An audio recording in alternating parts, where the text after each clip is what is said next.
Bonjour, c'est Phil. Je vous retrouve pour une nouvelle vidéo sur la chaîne Informatique simple pour tous.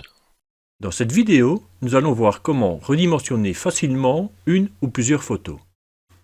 Lorsqu'on fait une photo avec son smartphone, elle est de très bonne qualité, mais est très lourde et de ce fait difficilement manipulable dans les différentes applications que l'on utilise pour traiter nos photos.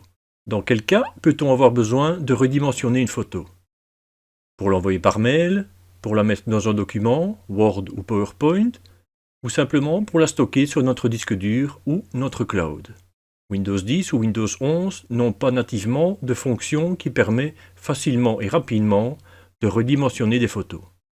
C'est là qu'un utilitaire de Microsoft entre en scène. Il s'appelle PowerToys. PowerToys enrichit Windows 10 ou Windows 11 de plusieurs fonctions intéressantes.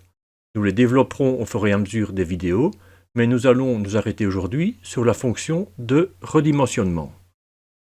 Voyons tout de suite comment installer PowerToys et comment utiliser le redimensionnement.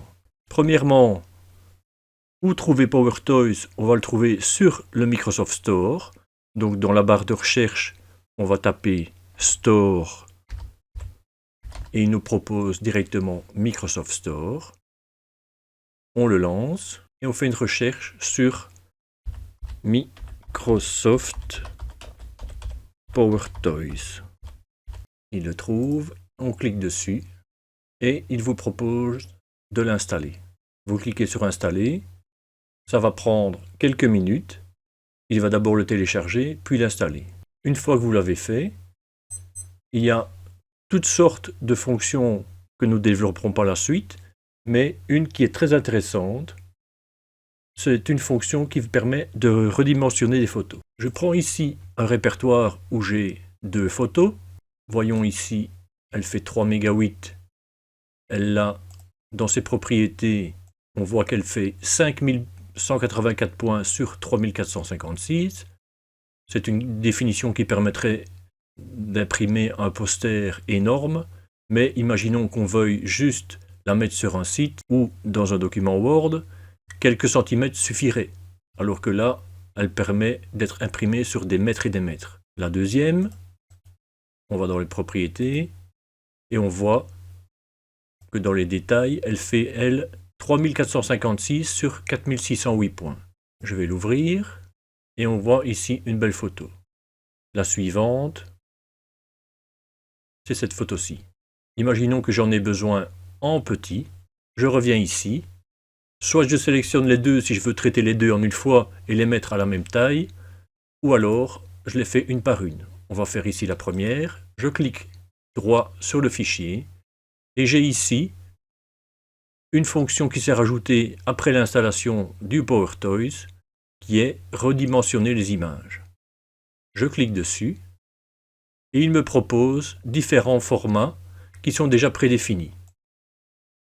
Un format petit, où on va passer en 854 x 480, un moyen, un grand, et un format qui est appelé téléphone, qui est ici du 320 par 568.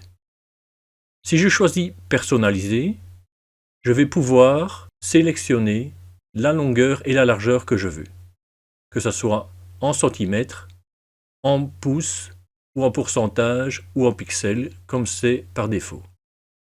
Une fois que j'ai choisi, par exemple, le format petit, je clique sur redimensionner et il crée une copie de la photo.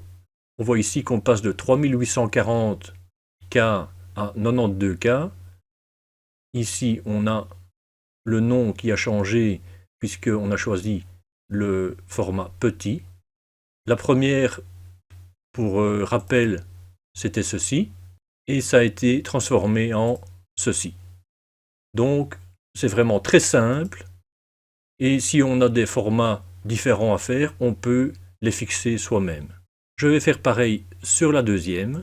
Je fais clic droit, redimensionner les images. Là, j'ai besoin d'un tout petit format. Je vais choisir le format téléphone. Je clique sur redimensionner. Je vérifie ce que ça donne. Là, j'ai une toute petite photo par rapport à avant, qui était ceci. Donc non seulement j'ai gagné en taille, à l'affichage, mais également au niveau du poids de la photo en cas. Dites-moi si c'est utile. Dites-moi aussi en commentaire si vous voulez que je développe les autres fonctions qu'il y a dans PowerToys. C'est vraiment très utile et il y a énormément de fonctions qui peuvent vous rendre service. La vidéo est maintenant terminée, j'espère qu'elle vous a plu. N'hésitez pas à visionner les autres vidéos disponibles sur la chaîne et à vous abonner. À bientôt pour d'autres vidéos.